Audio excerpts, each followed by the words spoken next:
4장. 이스라엘 자손들아, 여호와의 말씀을 들으라.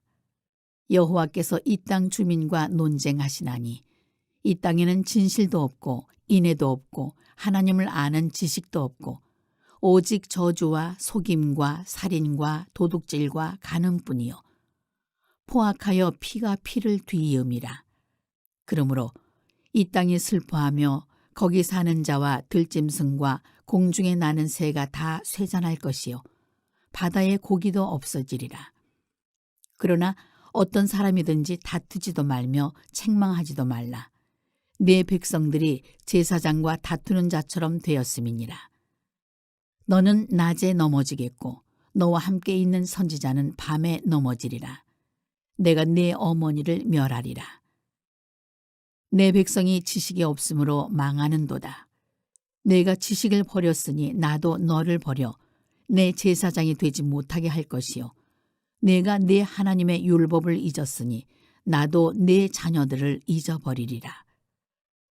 그들은 번성할수록 내게 범죄하니 내가 그들의 영화를 변하여 욕이 되게 하리라.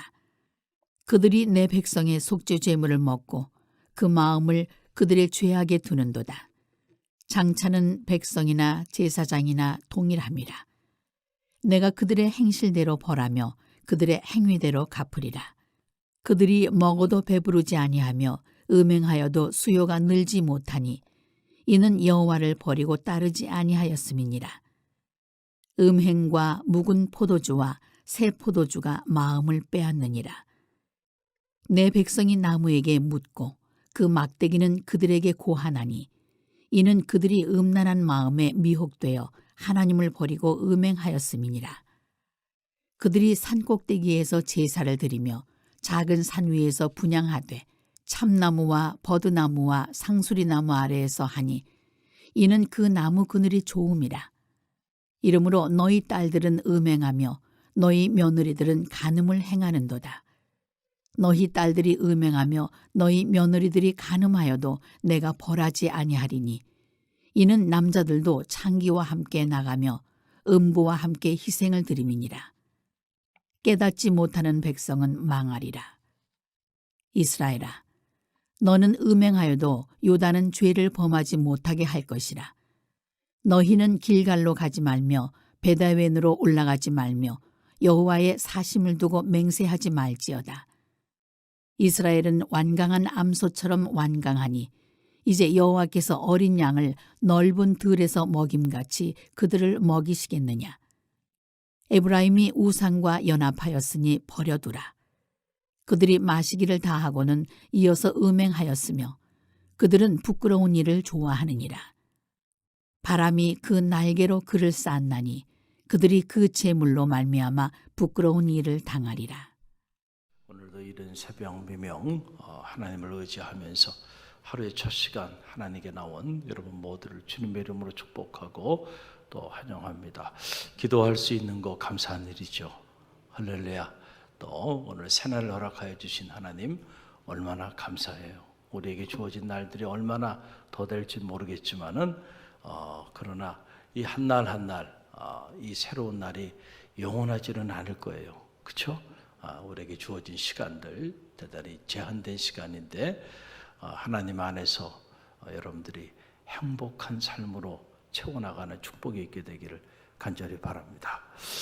오늘 호세아서 4장 말씀인데 옛말에 이런 말이 있죠. 아니 땐 굴뚝에 연기 나느냐 이런 말이 있는데 참 맞는 말이죠. 굴뚝에 연기가 막 모락 올라와요.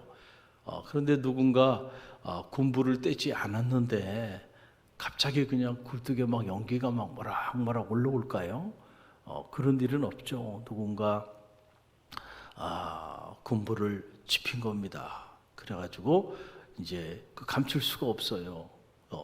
굴뚝을 따라서 연기가 모락 올라오게 되는 거죠.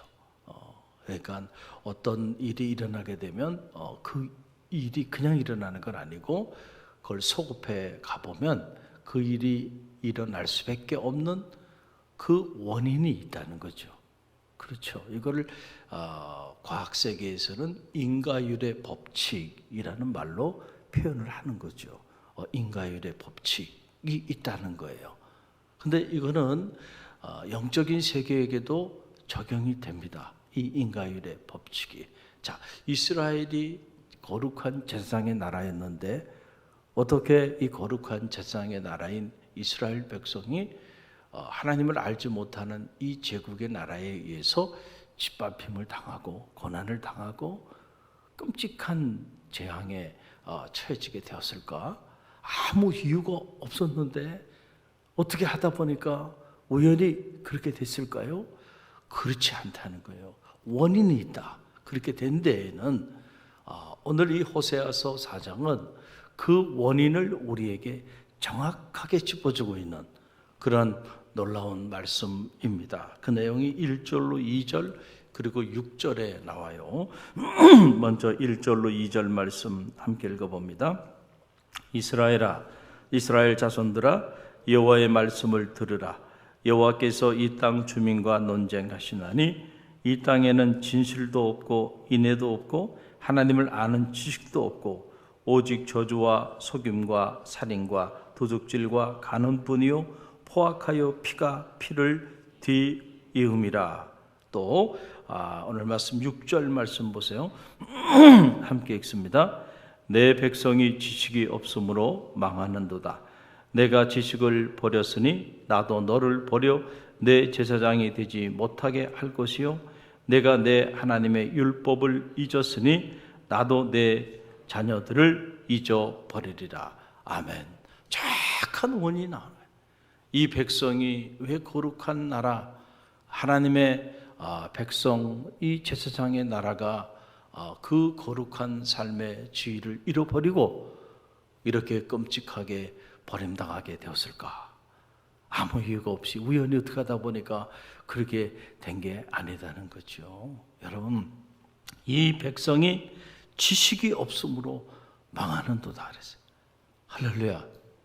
지식이 없으므로 망하는도다 라고 하는 거죠. 지식이 없다는 건 뭐예요? 한 단어로 말하면 무지하다 라고 하는 거고, 이걸 조금 경박한 말로 표현하면 무식하다 라고 하는 이런 말이죠. 지식이 없다 라고 하는 말은 그런 말이에요. 뭐에 대한 지식이 없다는 거예요? 하나님에 대한 지식이 없다. 세상에 대해서는 해박한 지식을 가지고 있어요. 오만 가지를 꿰뚫고 있어. 그런데 정작 창조주 하나님에 대한 지식이 없어. 할렐루야. 그래서 세상의 모든 지식을 가지고 그렇게 세상을 현명하게 잘 살아갈 수 있으리라 생각하고, 그리고 더 많이 세상의 지식을 쌓는 일에 시간과 물질과 에너지를 투자합니다. 그런데 정작 인생의 근본이 되는 이 하나님 아버지에 대한 지식이 없어. 할렐루야. 그럴 때 사람은요 어떻게 바뀌냐면 오늘 1절 2절 말씀에 나오는 것처럼 그 사람의 삶에는 인애도 없고요, 그리고 진실도 없고, 무엇보다 그들의 삶의 자리 가운데 저주와 속임과 살인과 도둑질과 간음과 포악과 남의 피를 흘리는 일에도 부끄러워하지 않고, 수단과 방법을 가리지 않고, 나만 많이 부를 축적하면 되고, 나만 높은 곳에 올라가면 되고, 그렇게 사는 거야. 그 삶이 결국 어디로 가는 삶인지를 모르고 동분서주하면서 말이죠. 그러고 달려간다. 왜 그럴까요? 하나님에 대한 지식이 없기 때문에. 할렐루야. 하나님이 어떤 분이시고 그분이 우리를 통하여 무엇을 행하고 계신지, 우리의 근본이 어디로부터 와서 무엇을 위해 살다가 어디로 가는 인생인지, 어떻게 살아야 진정 전제의 기쁨과 행복을 누리고, 어떻게 살아야 이 짧은 나그네 여정길이 끝나게 되면 영원한 하나님의 품에 안기게 되는지, 이 영생에 대한 지식도 없고 하나님에 대한 지식도 없고 자기가 어디서 왔는지도 모르고, 그런데 오만 가지를 다 안다라고 스스로 생각하고, 그리고 그 큰 착각 속에서 이렇게 하나님이 원치 않는 길을 향하여 달려간다. 그렇게 달려가면 갈수록 점점 더 그 달려가는 그 길이 멸망의 길로 가는 거예요. 사망의 길로 가는 거예요. 불행한 길로 가는 거예요. 그게 참 안타까운 일이죠.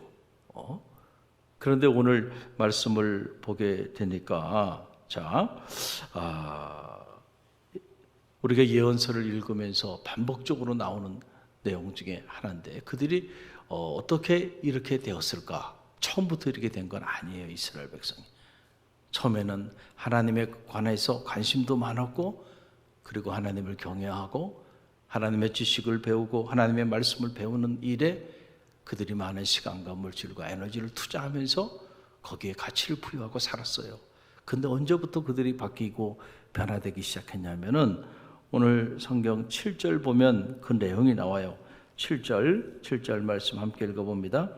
그들은 번성할수록 내게 범죄하니 내가 그들의 영화를 변하여 욕이 되게 하리라 그랬어요. 자 보면 그들은 번성할수록 내게 범죄했다. 참 이 말씀이 이렇게 안타깝게 가슴에 와닿아요. 범성할수록 내게 범죄하여 내가 그들의 영화를 변하여 욕되게 하였다. 이건 뭐냐면 이제 겉으로 드러난 현상을 말하는 거고 그 전에는 지식이 없다는 것은 그 내면의 누미널 세계를 말하는 거죠. 내면에 그들이 무엇을 잃어버렸냐? 하나님에 관한 지식을 잃어버렸기 때문에 망한다. 겉으로 보면 지식이 없어지니까 여러분 그들이 점점 번성하여 지면 질수록 어떻게 된 일인지 하나님에 대한 지식이 점점 더 사라져버리게 돼요. 그래서 하나님께서 번성할수록 그들이 내게 범죄하는구나. 여러분 우리가 범죄하는 일은 하나님 앞에 그것은 가만히 들여다보면 여호와를 경외하는 것이 모든 지식의 근본이라 그랬는데 할렐루야 여호와 하나님을 경외하는 삶을 점점 우리가 경홀히 여기면서 떠나게 된다. 왜 그럴까요? 점점 번성하여지니까 쉬운 말로 말씀드리면 먹고 살만해지니까 그렇게 되는 거예요. 여러분 한국교회도 이렇게 보세요. 점점 먹고 살만해졌죠. 천막을 치고 그 무더위에 에어컨이 어디 있습니까? 에어컨이 제가 어릴 때만 해도 에어컨 없었습니다. 근데 그 군용 텐트 안에서요 무더운 여름에 흰구름 뭉게뭉게 그 불러가면서요 저기 뭡니까 이 전지에다가 펜으로 해가지고 그림 그려가지고 말이죠. 악보 그려가지고 그거 넘기면서 그렇게 했는데도 막 구름대처럼 몰려들었던 겁니다. 참 보면은 그런 걸 보면 말이죠. 힘들고 어려울 때 돌아보면 우리가 하나님 앞에 더 겸손히 뜨겁게 간절히 부르짖으며 그렇게 나갔던 것 같아요. 할렐루야. 근데 지금은 뭐 에어컨 빵빵 틀어주고 말이죠.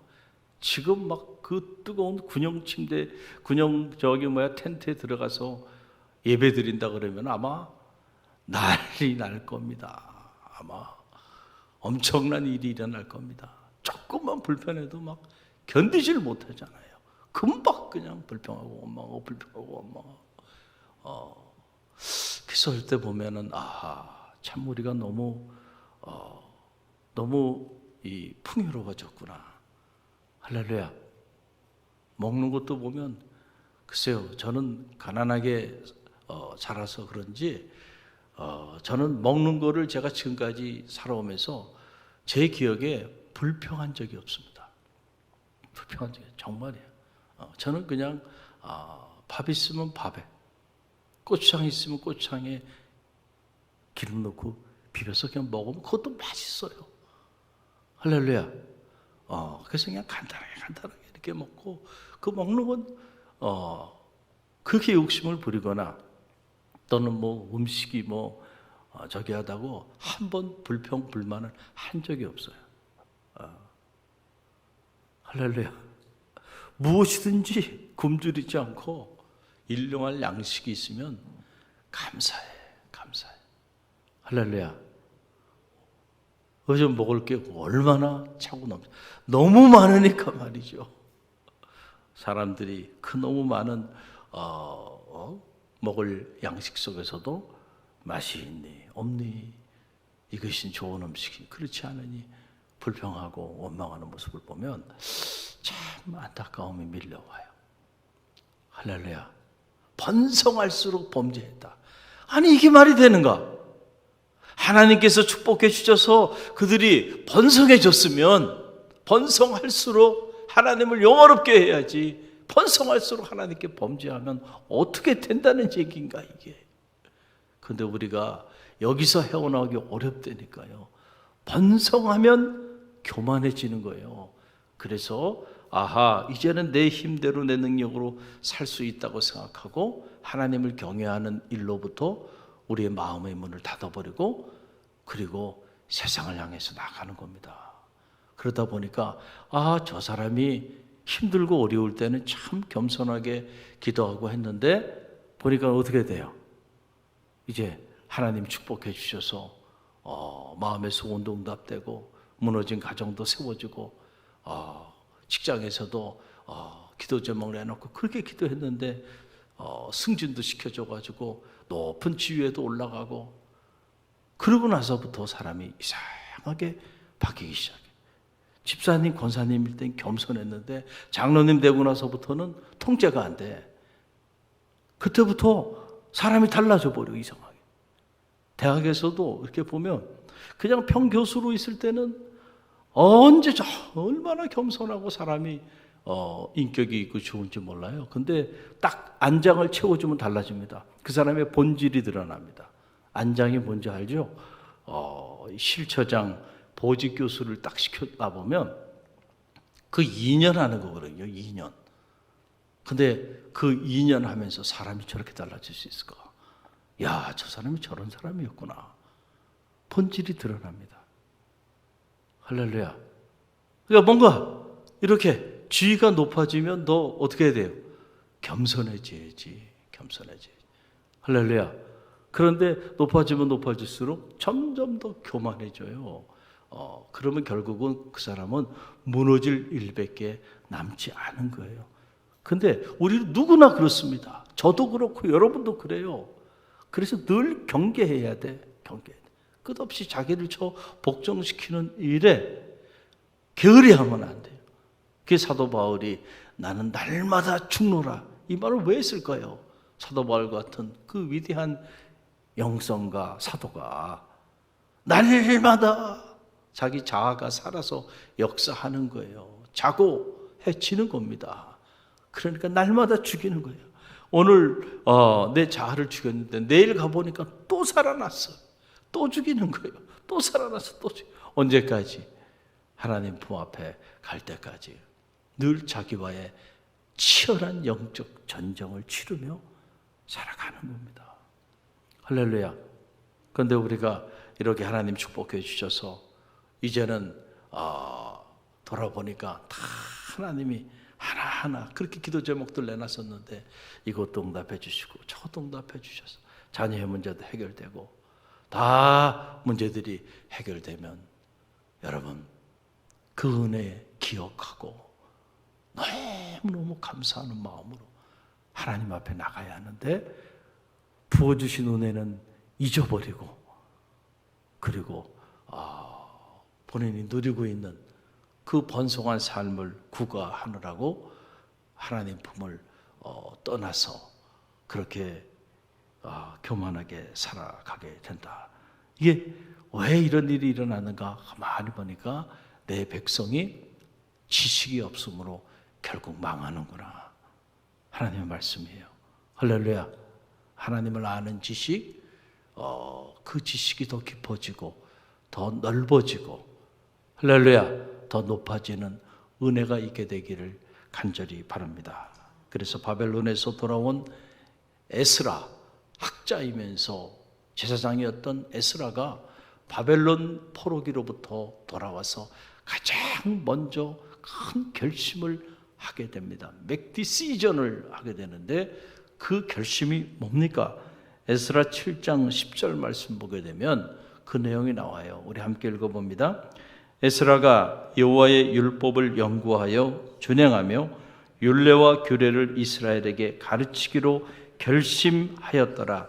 아멘. 학자의 영을 내게 달라. 학자의 영을 받았던 에스라가 왜 하나님의 백성이 무너져서 이 바벨론에 의하여 이 오랜 동안 고난을 당하고 고통을 당했는지 그 원인을 정확하게 간파했어요. 그래서 바벨론 포로기로부터 귀환해서 예루살렘에 돌아오자마자 큰 결심을 하게 됩니다. 그 결심이 바로 다른 게 아니에요. 이제부터 나는 여호와의 율법을 더 깊이 연구하겠다. 그리고 그 말씀대로 준행하며 그 말씀을 온 이스라엘 백성들에게 가르치겠다는 거죠. 할렐루야. 그들이 하나님에 대한 지식이 없으므로 결국 우리가 이렇게 비참한 삶을 살게 됐고 버림당하게 됐음을 에스라가 정확히 한 거예요. 학자의 영을 가졌던 에스라, 그러면서 제사장이었던 그가 가장 먼저 한 일, 먹고 살 일을, 경제적인 문제나 어떤 군사적이고 외교적인 정치적인 문제, 그런 것들을 세우기보다 이 나라가 이렇게 된 데에는 하나님에 관한 영적인 지식이 부족하게 되었기 때문에 이 백성이 이렇게 됐구나. 그래서 하나님의 말씀을 연구하고 그것을 가르치기로 결심을 하며 나가게 되는 걸 보게 돼요. 사랑하는 성도 여러분, 하나님에 대한 지식이 더 깊어지고 넓어지고 높아지는 축복이 있길 바라고요. 이 하나님의 말씀에 관한 여러분의 관심의 깊이도 더 깊어지길 바랍니다. 그래서 하나님의 말씀을 여러분들이 어떤 경우에도 내려놓지 말고 겸손히 소중하게 생각하면서 나갈 때 절대로 여러분의 삶은 망하지 않습니다.